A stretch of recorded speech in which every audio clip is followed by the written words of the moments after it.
Hi, everybody. Welcome again to another episode of the ShopNotes Podcast. I'm Phil. They're Logan and John, and today is episode number 135. On today's episode, we're going to talk about transitioning your workshop to cold weather work. We'll get an update on Logan's new shop, and we'll talk about some fun tools and projects that we've been working on here in Woodsmith and popular woodworking land. So I hope you enjoyed today's episode. Want to give a shout out to this episode's sponsor, Woodcraft. Since 1928, Woodcraft Supply has been outfitting woodworkers and their shops with everything woodworkers want. Whether you're looking for the world's best tools or the most amazing wood for your next project, Woodcraft has been helping you make wood work for more than 90 years. Visit woodcraft.com or shop one of their more than 70 stores nationwide. Then go make something cool. I will point out that Woodcraft has really nice lumber, but if you want wood with a backstory, come to Chunk Trunk.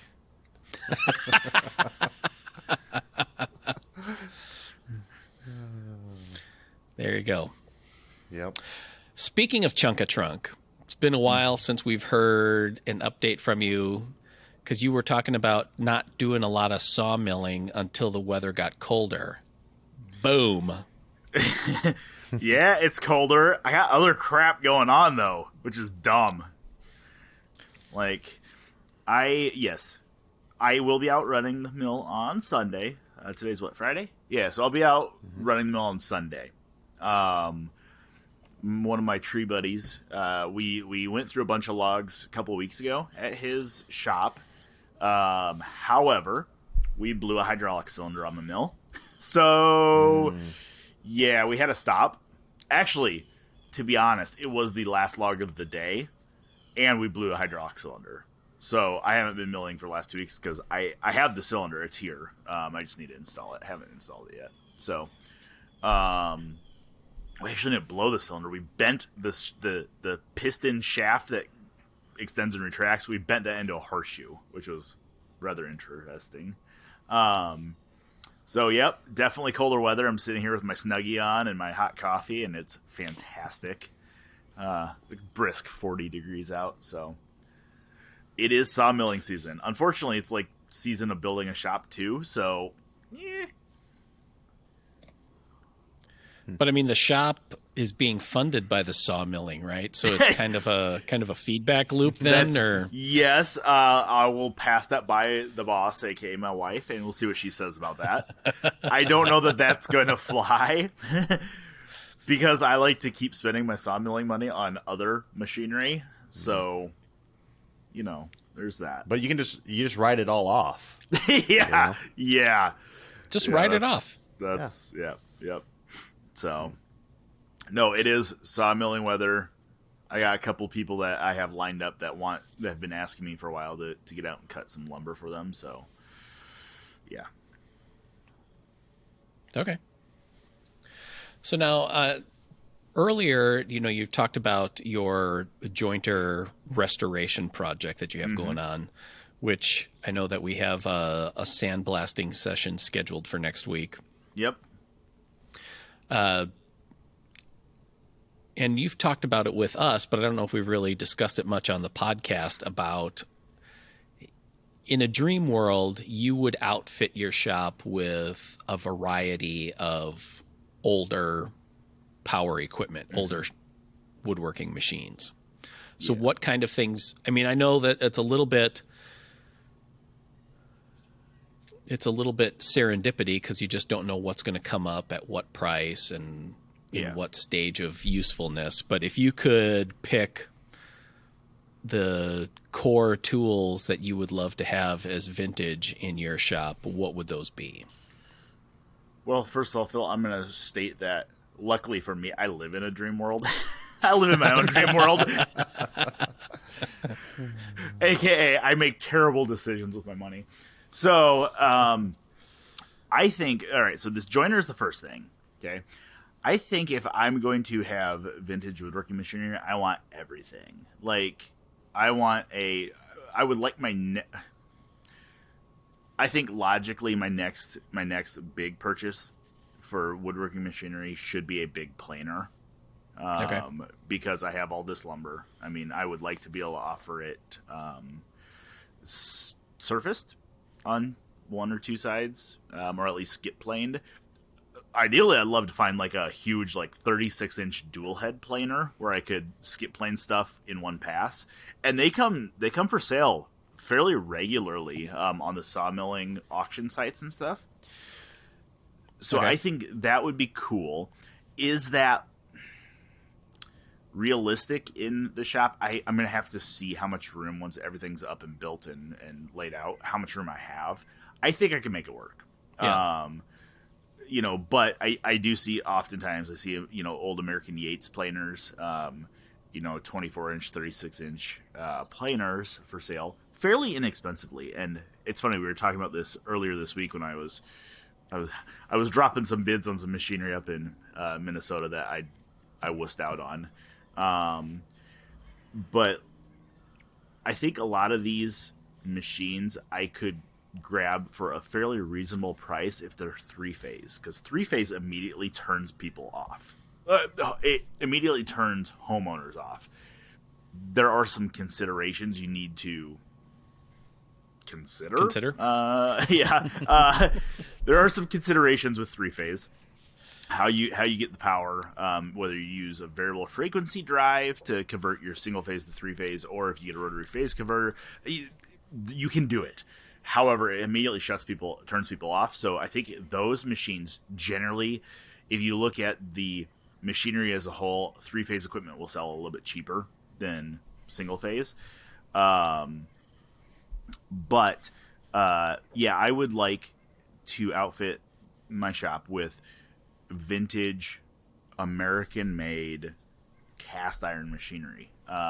Table saw, the planer, bandsaw. So I think the planer makes the biggest or makes the most sense, right? As soon as I'm in the shop and the jointer's done, the planer's the next step. Okay. I would really like to find a big bandsaw, like a big 36-inch Crescent, or there's a bunch of different brands that made these big Tanowitz maybe. I would, in a dream world, I would find everything the same brand just because it would be cool, but I'm not going to find that. I'm not going to find another Towsley machine ever, probably. So, but planer, table saw, bandsaw, got the joiner. I would like to find a big radial arm drill press. I think that would be cool. And you can find those fairly commonly. Now, the biggest issue with all this vintage machinery is a lot of the times you get to the really big stuff and the really old stuff, turn of the century type stuff. It was line shaft driven. With leather belts and stuff, and I don't really want to mess with that. The reason I don't want to mess with it, I think it'd be cool, and it works well, and there's people that currently run their shops off line shafts. However, line shafts were responsible for many amputations. So, with kids and other people being in my shop, I don't want that liability. So everything I want to be electric motor driven, whether that's three phase or single phase doesn't really matter. And part of the reason, it's a twofold reason why I want this is I think, knowing full well we work with a lot of tool companies and there are many companies that make very, very nice tools today. I don't think any of them hold a candle to vintage machinery. Like, for the quality of the tool, you go back 100 years, tools were designed to last. They were designed to be repaired. They were not. Everything's adjustable on them, so they were designed to last. Today, maybe not so much. Like, you can buy replacement parts, but not really designed to last. And I think that it adds a little bit of character and a little bit of soul to the shop and to photos in particular. Sure. Where I want people to send me an email and say, dude, what the heck's that table saw you're using? Like, that thing looks awesome. Like, what is that?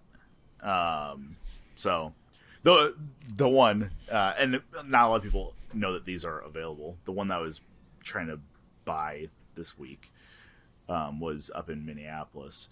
It was a Tanowitz JDR table saw, and it is a dual arbor table saw, meaning there are 2 blades inside of this table saw, and each blade is direct driven by a motor.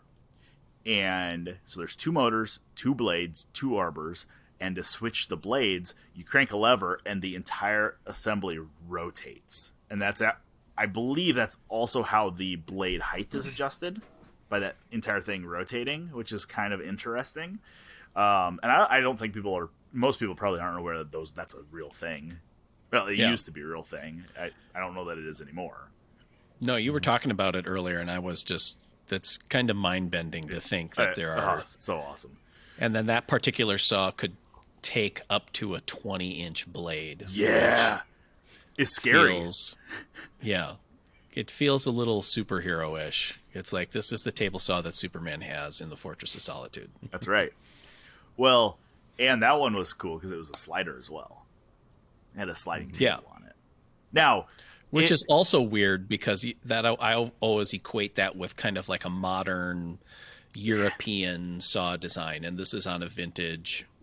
Yeah, that particular saw was in 1940s. Yeah, 1940s, made in Michigan.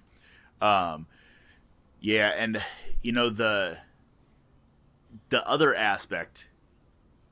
This is kind of a tertiary thing, but they just look cool. I mean, you have to admit, like, vintage machinery has a look. Like, it's like people, when they designed them, they cared about the look and the aesthetic of them.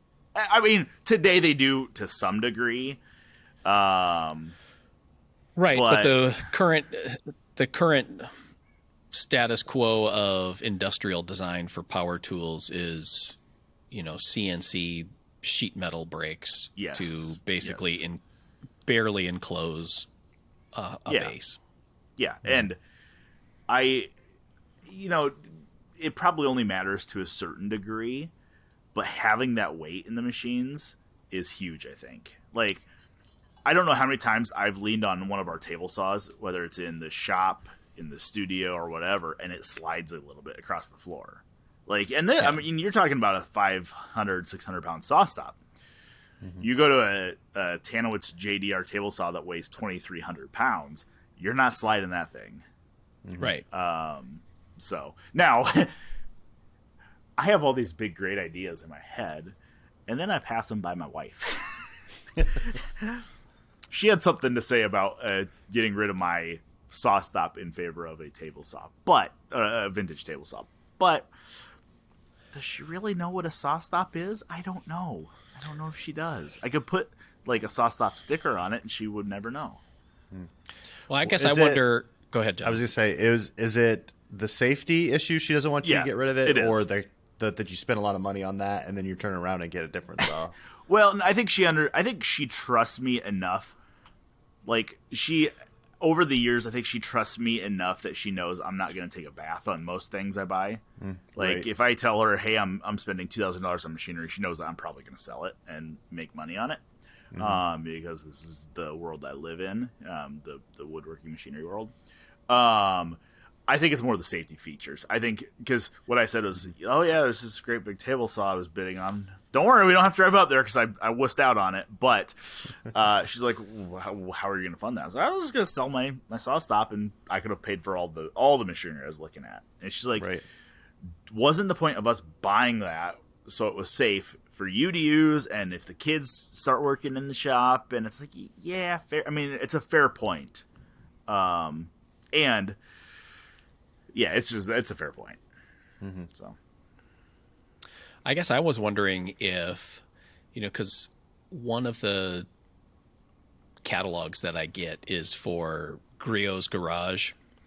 They do a bunch of car care stuff and are really into the the card nerd segment, and periodically one of their cover cars for catalogs would be, some like old International,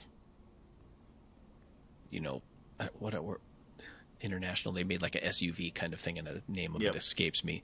But it's basically the old body and interior, and they put like a modern, Hemi engine in it and new drivetrain and stuff like that. So say you found like the shell of a really cool old table saw, could you retrofit the guts of a saw stop so that you had like a 1938 Tanowitz table saw with the safety of a saw stop? I think in a few years, when the saw stop patent runs out, they'll renew it. Well, they will probably renew it, yes. But I do think that they will probably, somebody at some point, I think, will come up with some form of retrofit kit. Okay. What that entails, I don't know, because the guts of every one of these saws is different. Yeah. I mean, could curious. Could Chris Fitch do it? Yeah, probably. Yeah. Could I do it? Maybe with about 45 disposable cartridges to test it out. Yeah. Yeah, I feel if you could just drop the top and the guts of a saw stop onto one of those big bases, it might work out, where you're not like fussing with all the electronics and. Well, that's what I'm wondering is like, how much of that is just, a saw stop table saw is a table saw. And other than the electrical control box and some mechanism things, is that relatively, I mean, obviously how it bolts onto the saw table or to the base of the saw or whatever is variable, but yeah. Well, so, and here's my thoughts on the whole machinery thing, as far as like the saw stop is really what I would call the only stationary power tool that has evolved, right? Like a jointer is still a jointer. Like looking at my Towsley, it's big and it's old. It is in essence exactly the same in form as a new jointer you buy. It's not like somebody came out with some innovation on jointing that all of a sudden jointers today are so much better than jointers 100 years ago. Mm-hmm. Yeah, it's other than like a spiral cutter head. Yeah. And is a Powermatic 66 table saw any different than a Delta Unisaw? Or is a Delta Unisaw any different than a 1934 Tanowitz table saw? In essence, really isn't. Yeah. The only difference is the form, the shape of it. How everything's connected, the parts. But like in functionality wise, it's still a motor that turns a blade with a top. The table saw or the saw stop's really the only thing that has changed. I would argue in any woodworking machinery over the last 100 years or so, right? I mean, there are slight changes. Drill presses, still a spinning quill, right? Mm-hmm. Right. Chucks have changed a little bit. Yeah. Motors have changed, but functionality-wise, it's still the same. Same thing with a bandsaw. Like, if you look at a, 1920s Crescent bandsaw, it's 2 tires and a motor and guides. It's still the same as if you go out and buy a brand new Laguna today. Is dust collection a little bit better? Yeah, probably. Are the blade guides different? Yeah, they're using ceramic now versus, some of those old Crescents used graphite steel plates. Yeah. Or wood blocks. Or wood blocks. Bearings are different. Babbitt bearings used to be the standard. Ball bearings are now the standard. They're different. One's not better than the other. They're just different. I don't think functionality wise, I think a lot of people would say, oh, modern machinery is going to be better functioning than vintage machinery. I don't think that's the case either. Not necessarily the case. Not necessarily. Yeah, is it going to take more work to get, a 1920s Crescent bandsaw set up and tuned? Yeah, you're not going to get it out of a crate like you would a Laguna, and it's going to be set up pretty much ready to go. The Laguna may or may not be. But yeah, I don't know. I just think it adds a little bit more soul to the shop, And if somebody says, hey, I want to have my shop be a poster child for Powermatic, cool. That's, great. Good for you. I like the nostalgia and the character that vintage machinery lends. And I don't want my shop to look like it's been outfitted by Grizzly or Powermatic that's not what most people's shops are. Yeah. Unless Grizzly or Powermatic are listening right now and wants to outfit your shop for free. then we'll talk. Then we'll talk. Yeah. Well, but here's also the same thing. I don't want to be beholden onto an advertiser. Like, they advertise with us because they value our audience. They value everybody that we reach. But I don't want to have a table saw or a bandsaw or a planer or a joiner just because they want me to. If it's a good tool, great. But I don't want to use... I think we've all used some tools that were like, okay, we have to use this for certain reasons, and it's crappy. So, it's just... Yeah. The other thing, I did not mention this. I would love to find a big 3-phase, I've told you guys this before, radial arm saw. I would love to find a large radial arm saw. Just for I was going to ask you about that. Yeah, like breaking down rough lumber, stuff like that. Like, I would love that. That would be cool. I'm not going to rip on it. Not going to dado on it. Okay. But it would be sweet. So I like it. Yeah. And I think, the other thing is you're not, you have a couple of side hustles and you will make some money with it, but your shop is not getting set up to make money. No, absolutely not.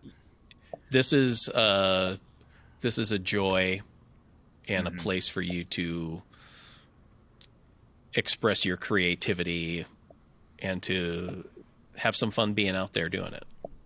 Yeah. I'm not I don't do commissions anymore, really. Maybe for a friend occasionally. I'm not forced to make a living out of my shop.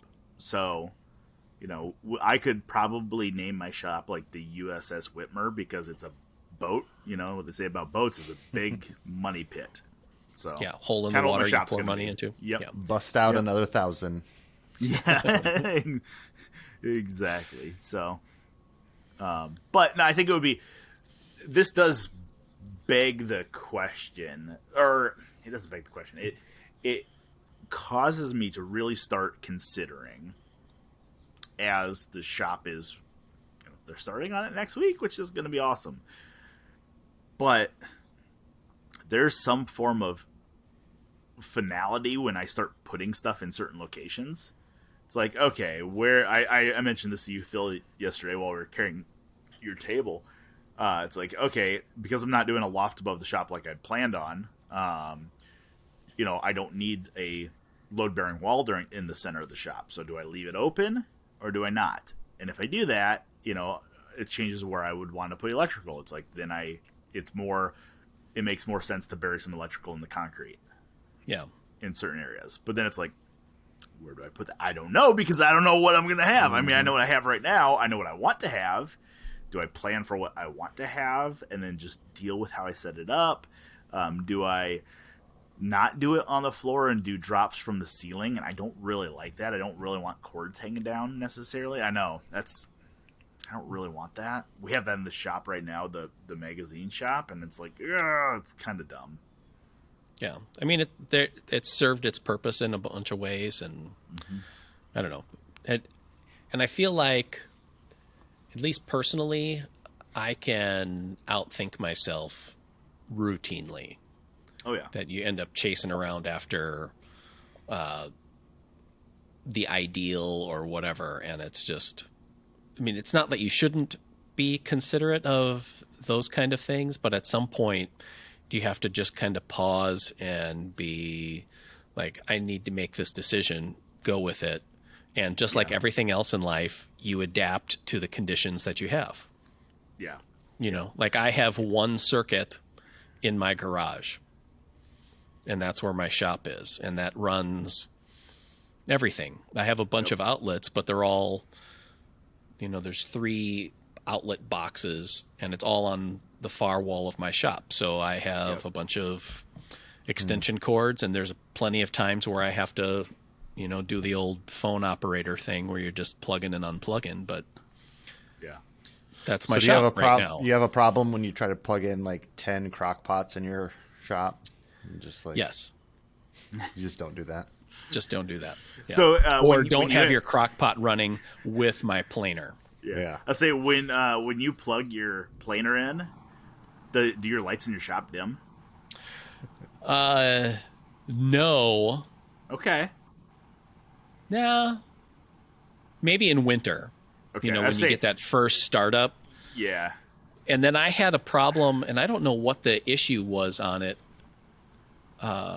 I think it was a connection issue that I ended up tracing down. But for a while, like I have the DeWalt 735 planer, and there was a while where when I first got it, worked fine, and then it was like a year. Every time I went to start it up, as soon as I flipped the switch, like just flipping the switch, you wouldn't even hear the motor start. It would trip the breaker for the garage, which is in the basement of the house, which turned it into It's really inconvenient. Yeah. So what I ended up doing is I ran an extension cord from the back of the house into the garage in order to connect the planer and run it, or run the planer out in their driveway or something like that. Just have one of the kids hold that breaker when you're turning. Yeah. Just hold on tight. Yeah. Yeah. See, it's funny. My last house, with my shop in the garage, my garage lights would dim whenever I fired up the table saw. Okay. Although now that I think about it, I think it was only on startup. Yeah. I think it was like you flip the switch, lights would all dim, and then they come back, which has always been a huge pet peeve of mine. And there's my dad's an industrial electrician, kind of by trade, and I've done a lot of house wiring with him when I was younger. I know that means that circuit, the amps are right at the max.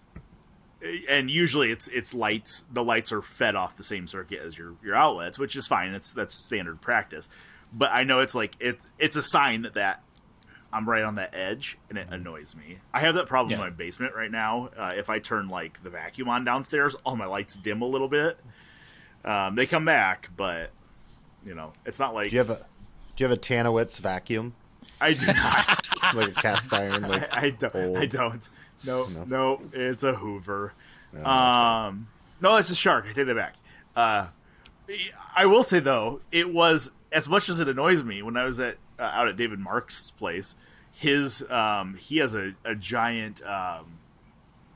It's an Italian brand. I don't remember. He has a giant bandsaw, giant one, and it's like a modern as in a like late 90s, early 2000s. 36-inch, and it's 3-phase, and he has a lever that you flip. It's like Frankenstein's monster, right? You throw the lever, and all the lights in the shop dim, and they stay dimmed. And then as you're standing at the table saw, or at the bandsaw, you can feel the floor vibrating from the 3-phase converter.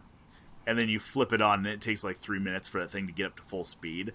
There's something about that I love. Like, you just know that it's a bad mamma jamma. It's pretty sweet. Want to give a shout out to this episode's sponsor, Woodcraft. Since 1928, Woodcraft Supply has been outfitting woodworkers and their shops with everything woodworkers want. Whether you're looking for the world's best tools or the most amazing wood for your next project, Woodcraft has been helping you make wood work for more than 90 years. Visit woodcraft.com or shop one of their more than 70 stores nationwide. Then go make something cool. All right, so next week. Yeah. Oh, I have trusses here. I don't think I talked about this on the podcast. I had trusses delivered 3 weeks ago. My guy that's building it called me. I think I've said this. It's an Amish guy. It's an Amish crew that's building it. And he calls me in the morning at and I know he's up early, and he calls me at 6 in the morning every morning. I'm usually awake, but I'm usually laying in bed still. And he said, the lumberyard's gonna be delivering lumber today. I said, okay. I was thinking I need to be home to help unload this trailer, because they're 40-foot trusses. They're big. And I'm like, okay, I'll be there to help unload it with the tractor. You know, my tractor won't lift up the bundle, but I'll have to split it apart. And this guy shows up. This guy and his wife, little older guy and his wife, show up in a Ford dually, pulling a 50-foot gooseneck trailer. He backs down my driveway after about 4 minutes of stopping traffic on the road. Backs down my driveway, and then I realize he has a bundle of 30 trusses, 38 posts, and these posts are laminated, so they're not 6x6s. They're 2x6s laminated together with polyurethane glue and nails. Yeah. I'm like, there's no way my tractor's gonna lift this. This is gonna take all night unloading this because my tractor's weenie. And then I realize his trailer has rollers on it. The trusses are on rollers. So literally, we undid all the straps. I showed him where I wanted them dropped. He backed up 3 feet and slammed on the brakes, and they just slid off and dropped. It was awesome. So next week is when they will start. They are going to the order operations for this is kind of interesting to me, because they will drill the holes for the posts. Okay, I will have to have an inspector come out to inspect the holes. Then we'll have to we'll drill the holes, pour concrete in the holes. So you pour 8 inches of concrete in the bottom of these holes. Okay, then the inspector will come out and inspect the holes and inspect the concrete, give us the green light.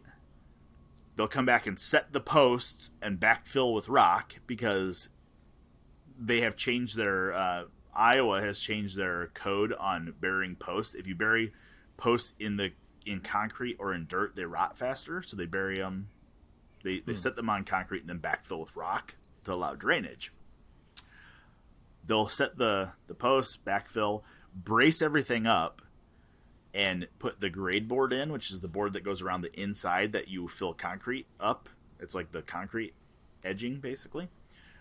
They will set that and brace up the walls enough that they'll stay standing. And then the Amish crew's taken off for 2 weeks to go hunting, which respect, Right. But that gets me to the point where I can actually have concrete poured, which that has been the driving factor to get this done before winter, is just so I can get concrete poured before it freezes, before it gets too cold. Yeah. So, yeah, I did trench in my electrical already. I don't know if I told you guys that. I had a guy come out and cut my trench in, and I unspooled the 250 kc mil wire and stretched it out and buried it. I didn't bury it because the inspector needs to inspect it. I buried the section that goes across the driveway, because driving over that 6-inch wide, 24-inch deep trench was starting to fill it back in. So, did that. Things are happening. Mm-hmm. It's going to be awesome. The good news is 2 weeks from now, when the Amish get back, they'll have it up in a day. So, 2 weeks in a day, they'll be done. Yeah, they told me it would take them 4 days to get it done. 4 days of work. Mm-hmm. But they'll have it done in 2 or 3, I'm sure. Yeah. But here's the thing for anybody that is listening that is an outdoorsman or knows outdoorsmen. This is we're creeping up on the rut for deer hunting, and this is where in Iowa, bow season is in full swing. this is when people want to be sitting in a tree all day long. So good for them. I put them to no shame. They will. I hope they go out and whack a couple giants, and then they can come back and finish the building. Nice. You know, I just had the realization the other day, like, I'm not a hunter. I just, didn't grow up with that and not into it. But it's like, I should get into hunting, because it's like, for several weeks out of the year, I can just disappear for the whole day. That's right. That's without right. an excuse. And if I don't come back with anything, I'm just a bad hunter, Yeah. Well, no. All you do is, if you come back without anything, you just say, "Oh yeah, I passed up a couple of them. I enjoyed watching them, and I enjoyed being in nature." Yep. Nobody's gonna question it. Yeah. Yep. No, you're just gone for a while, and then you come back, and Yeah. Yep. this is my time. This is my time. Yeah. But nope. I do have. I got an email this morning that my electrical. I had so my buddy Jim, who listens to the podcast, I had him come out and give me a bid, and they gave me a price back in May. I reached back out to their estimator, and I never heard back. So I have a secondary company that I'm contracting to do the hookup. So I did the bearing of the wire, so they will hook up to the meter at the road. They will install a new meter, hook up to the meter, and then they'll do the work inside to hook it up to the panel. But they are electrical scheduled for the 22nd of November.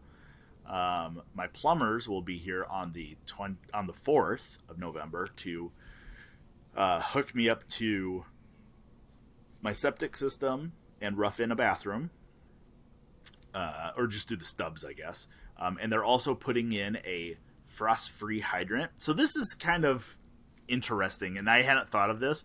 I had the same people that plumbed my house when we built it, had them come out because they installed the septic and everything, so they know where everything's at. And I said, I'm looking to get water hooked up to this. He's all right. He's like, so what we usually do in these pole buildings like this is they don't pull so like our house has a PEX line that comes through the concrete with a ball valve, and that's how you shut off the water to the house. Mm-hmm. He's like, we don't usually do that in Morton buildings because you're probably not going to condition the space all the time. And I said, no, that's fair. He said, so what we do is they do a frost-free hydrant. So, I mean, I'm sure you guys know what the frost-frees are, that you lift the handle, it turns on. So he's like, we just put one of those inside the building, and then if you're plumbing a bathroom, you just run your water lines and hook them up to that. I'm like, nope. That seems ghetto. I love it. Yeah. Time to flush the toilet. Yeah, gotta go. Yeah. But, I mean, you just leave it on all the time. Right. Except if you decide, hey, I'm going on vacation for 2 weeks, I'm going to shut heat off to the building. Yeah, you just shut it off. And the way the frost-free hydrants work is they drain back down under the water level. Or under the frost line. So, yeah, so that's kind of cool. So they'll be here November 4th, which is next week, I think. Yeah. Wow. Yeah, so it's like everything. Initially, they were going to be here long before my framers were going to be here. And I'm like, okay, I'm kind of like rolling the dice and just hoping that my measurements for everything are correct so that I don't end up with this bathroom stub in the middle of the shop instead of along the wall where I want it, But everything's kind of working out to where I'll have posts set before the plumbers come in so I can mark exactly where it's going to go, which will be nice. Yeah. So, yeah. I mean, so what's the move-in date goal here? I have no idea, John. I was mainly just concerned about getting concrete done before winter. Yeah. I will tell you, my garage doors, I have 3 overhead garage doors. They'll be in the cold storage side, so absolutely nothing to do with my woodworking shop. They'll be on the other side of the other end of the building. Those are not going to be here until March. End of March. So, yeah, I just replaced garage doors not too long ago, and I think I ordered them in May and got them in August. So, yep. And if I would have picked a different set, it would have been November. So, yeah, like several months. Yeah, the one thing I wish I would have, done differently. and it's fine, and it doesn't make any difference really. I really did want to do 60 by 72 windows in the shop, so I'm shooting for like a lot of natural light. That's really what I want in this shop. So the shop will have 6 windows in it in the woodworking area, and I bought 60 by 60s because they were stock items at Menards. Okay, they weren't a special order. They had to ship a couple of them in from a different store, so they showed up in like 2 weeks.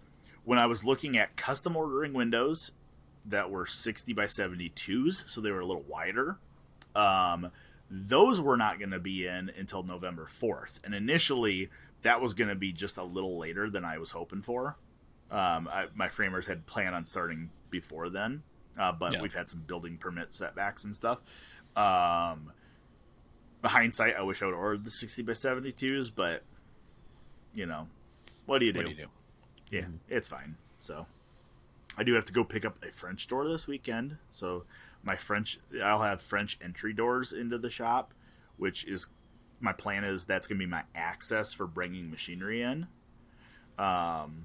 So, the French doors will open up to be a 70 by 80 entryway. So my tractor should fit in there. So I can drive the tractor. The tractor won't fit in, but I can get the pallet forks inside the shop, so I can put stuff inside the shop. I gotta go pick those up this weekend. I have my HVAC stuff here already, so the mini splits are here for the shop. My windows are here. My guy Nelson is gonna love this. My DIY radiant in-floor heat should be here next week. I talked about that a couple of weeks ago, and he sent me a Facebook message and said, "Yeah, DIY in-floor radiant heat, I guess," because he's in the HVAC industry. So, sorry, what could Nelson. go wrong? I know, yeah. So I'm going to have to do that before concrete goes in. So, yeah, I do think, back to my point. I was down with Doug Stowe a couple weekends ago, and at that Eureka Springs School of the Arts, and their woodworking shop had a wood floor in it. So the perimeter was poured concrete, and then the center area, that was maybe only 3 feet from the wall, and then it transitioned into a plywood floor. So they had under or in-floor electric all ran there. And so they had these little hubs set up of tools. So like jointers, table saws, and a dust collector in the middle of all of them. And that was their hub. And there was an electrical pedestal right there that everything was hooked to. And I really liked that. Like, no drops, nothing. So I'm not going to do a subfloor because I'm doing the radiant heat in the floor. And it just gets weird adding another 6 inches to the floor. Like, I thought, it'd be really nice to run dust collection in the floor, whatever. It's just going to be more headache than I think it's going to be worth to me. Sure. However, I do think I'm going to bury some conduit in the concrete. So I'll probably just bury the conduit and terminate it up through the concrete. That way I have the ability to run electrical. I'm not going to put, like in the studio where Phil's sitting, we have those in-floor outlets that plug straight down. I'm not going to do those, I think. I'm going to do more of a pedestal that has outlets on 4 sides of it. Okay. That's cool.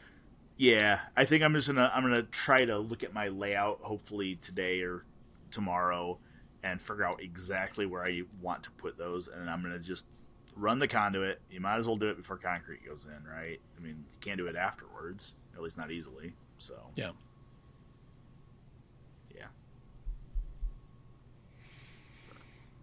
All right, that's awesome. Mm-hmm. Yeah, Can't I'm wait to see it. excited. I know, I'm excited. I've been talking about it for 2 years now. Should have just did it when I built the dang house, but hindsight and such. Right. John, what about you? Any updates?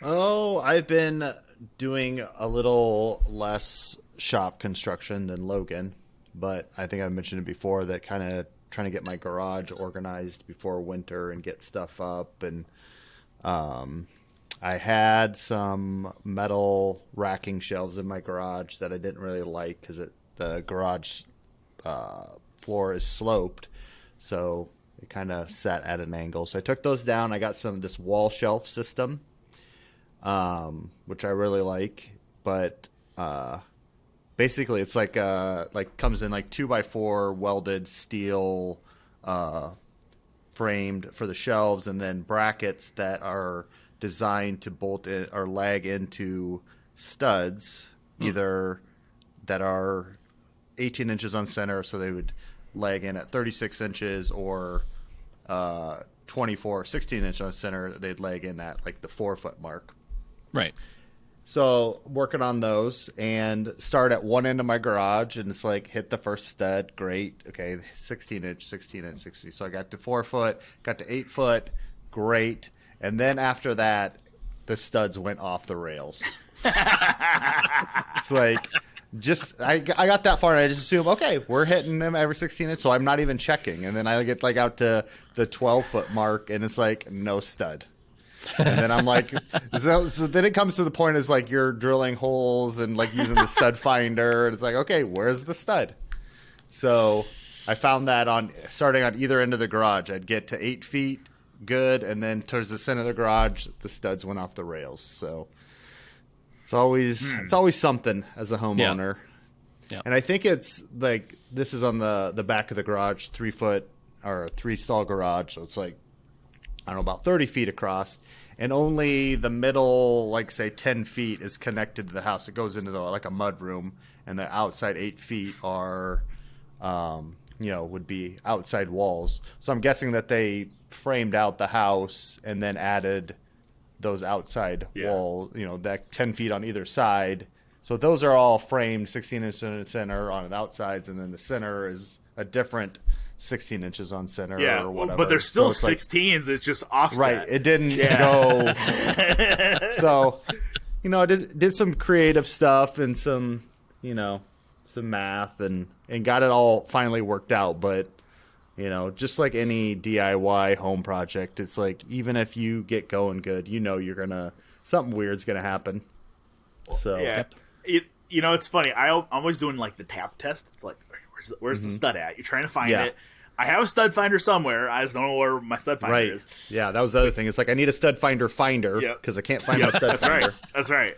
And then my usual thing is, like, when I'm hanging something, I just make sure the line of holes I drill to find the stud is below whatever I'm hanging, so it's hidden. Yeah. And then when you pull it off, there's like 8 holes trying to find the stud. Right. Well, and me, it's like I was going back and fixing any like wall things and retexturing and painting to make the wall look nice. And then it came to the point, it's like, okay, now I'm making holes, but I'm going to cover it up. And so we'll just live with it, I guess. But yeah, and a lot of times I'm like, okay, I know there's an outlet right here, and it's attached to a stud. Yes, which side is it on? I figure that out, and okay, I know definitely there's a stud here. And then it's like tapping or trying to like surmise from something else, or doing some guesswork. But yeah, so I got that all worked out. But then I noticed, I've never noticed this before, but on the back of this garage wall, 30 feet across, there's probably about 14 feet on each side of the door.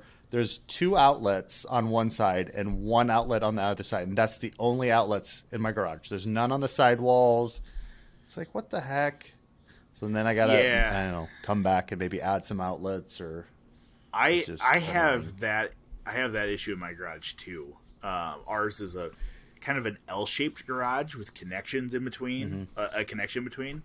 And it's like there's 3, like our garage, the way our house is laid out, our garage is large. It's technically like a 5-stall, but you can only fit 3 cars in it because it's like extra deep. There's weird extra area. There's 3 outlets in the dang thing. Like, who was the dummy that decided that was okay? Like, right. And they're all in terrible spots.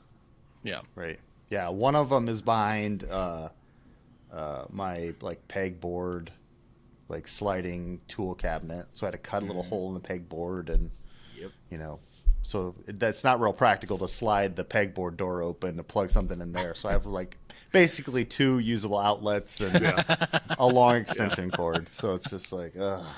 Well, you know what I thought about doing was, does your garage door opener have an outlet it plugs into, or is it hardwired? Yeah. No, I have 2 garage door openers, each have an outlet, and yeah. so So it's I like, thought anytime I want to use the saw, I got to open the garage door. Yeah. Is that how that right. works? Yes. That's how it works. Yes. No, I thought about getting like some of the hanging extension cords and putting them where my garage door openers are, because then it's like, oh, that makes that a lot more convenient. Doesn't help me to plug my freezer in. Right. Freezer still runs off an extension cord, but you know. Yeah. No, that would probably work to add some drops there or something. So. But. Are you going to set your you have a large family, larger family, right? So you're going to go through this like period of several years where there are multiple vehicles for kids and you and your wife and stuff.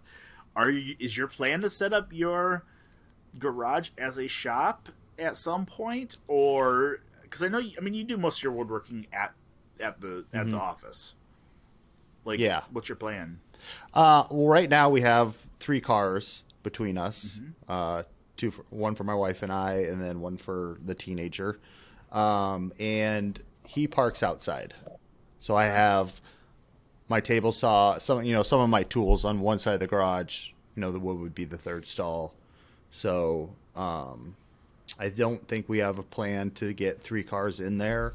So it's more of like getting organized, getting all the stuff up off the floor that doesn't need to be there, and kind of having this, shop area in that 3rd stall. And then most of my workbench and tool stuff are on the back wall, so that stuff doesn't get in the way of pulling cars in anyways. But a lot of it's right now is I have bikes hanging on the wall that, hang down. So it kind of pushes everything out 2-3 feet or whatever. So I think we have currently 7 bikes for 6 people. I got rid of like 3 when we moved, but down to 7 bikes. Jeez. So, okay, it's but like, can we get rid of some of these people and bikes and toys and scooters and all that stuff? And so, to be fair though, as kids grow, they do outgrow bikes. Right. So I get it. Yeah. I get it. The 2 youngest have like basically go through a bike every year or 2 of like changing sizes. So I think we're at right now a point where we'll probably have to get a couple new bikes and get rid of some bikes the next spring. So that's all. The good thing is, I was gonna say they have little bikes, so they hang up higher. But I'll say, do you store anything on your ceiling in your garage?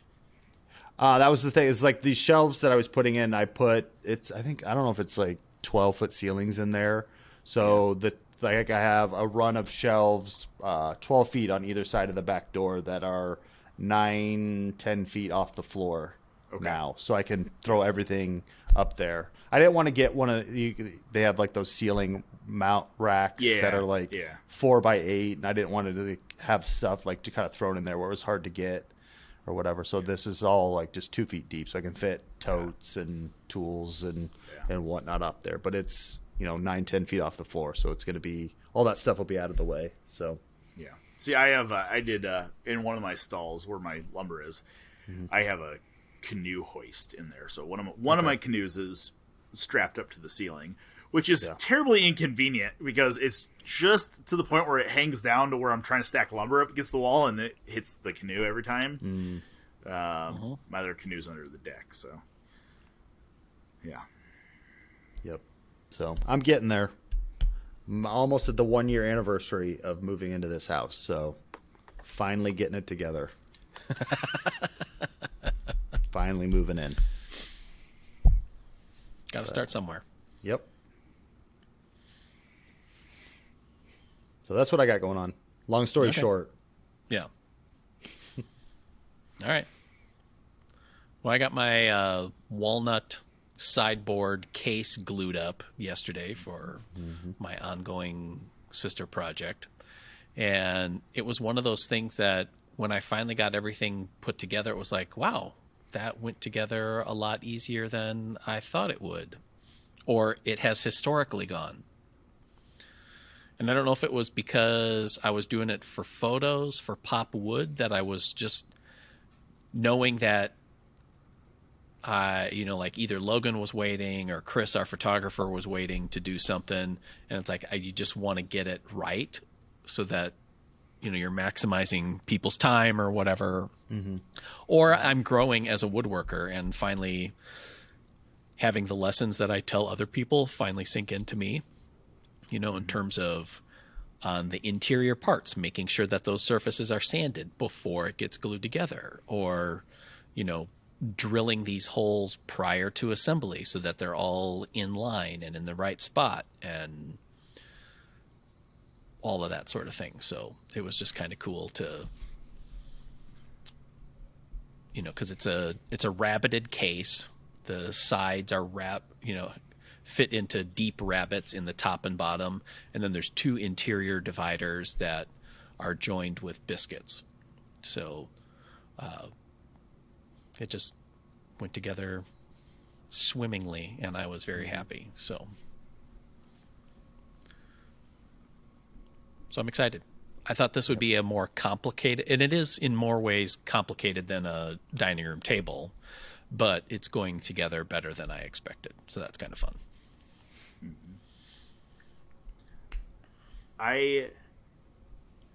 What was your, and my opinion. What was your opinion on the track saw you used to trim them the length?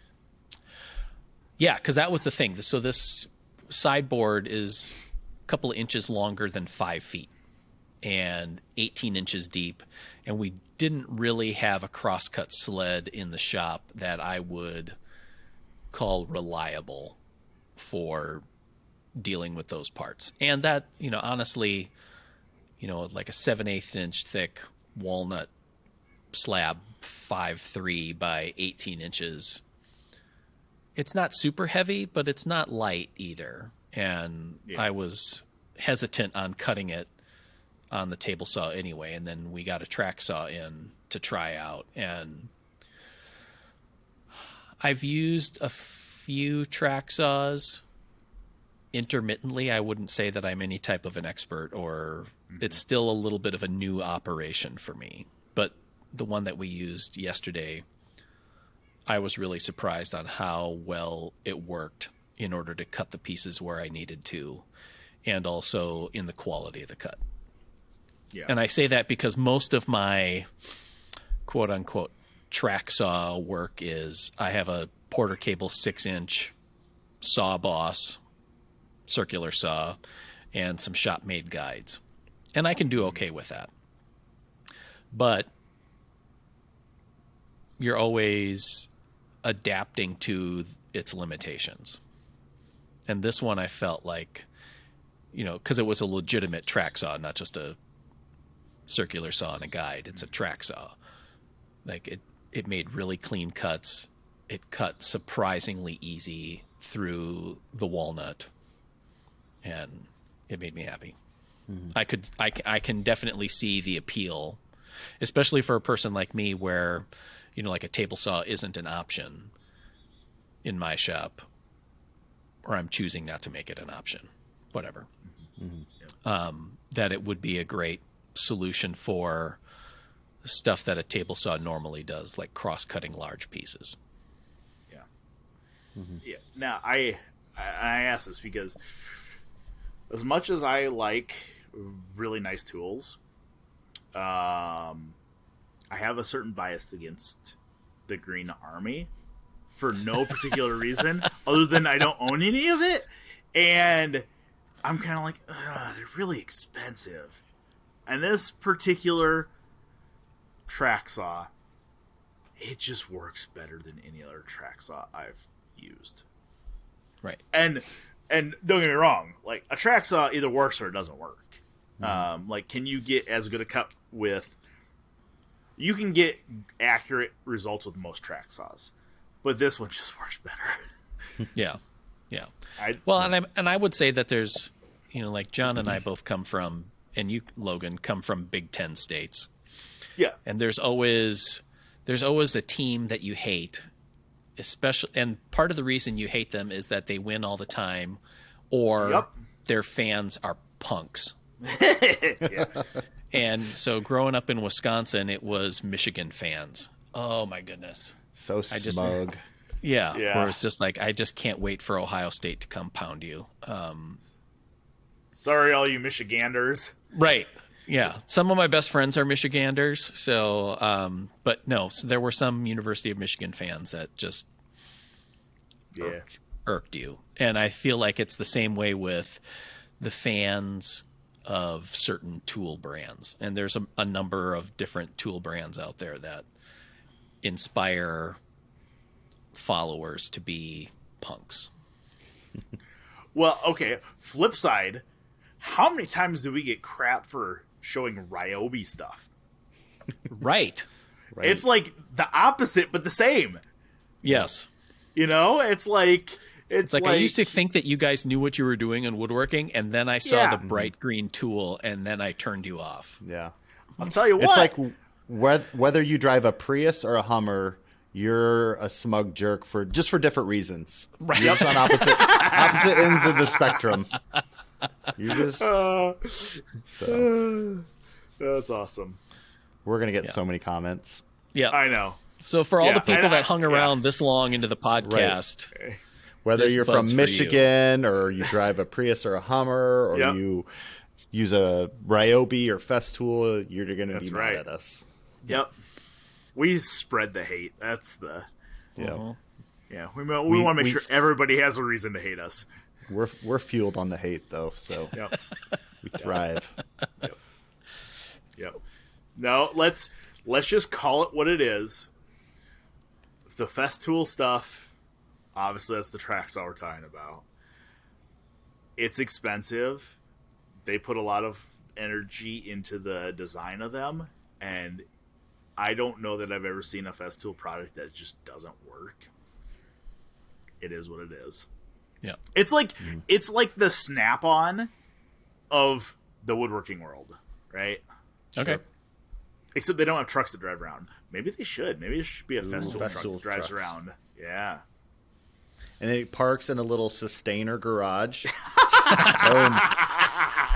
These are ideas happening here. Yeah. They're just bubbling up. I think the box truck for Festool looks like a sustainer. That's right. Yes. That's awesome. Let's go with this. All right. There you go. If you have any love or hate for particular tool companies, I want to hear about it in the comments section on our YouTube channel, where you can also watch this podcast. So do that. If you want to send us an email, we'll read off our favorites next time. It's woodsmith@woodsmith.com. Also, the podcast is distributed by a variety of podcast distilleries that are around. You can find it anywhere you want. Wherever you get and listen to this podcast, I would love it if you could give us a solid review and a rating.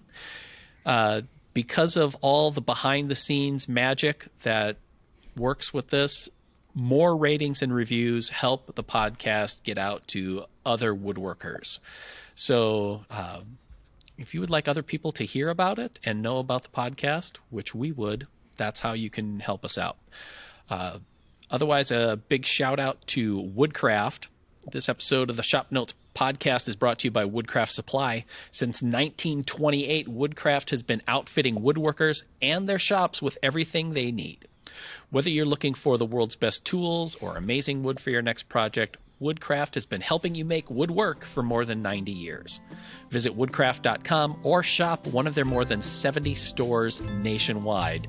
Then go make something cool. There's even a Woodcraft store out in Iowa City for all you Iowegians out here. Got some cool people. I was there a few weeks ago. Very helpful, and it's a fun store. So check it out. Otherwise, we will see you again next week on the ShopNotes Podcast. Bye, everybody.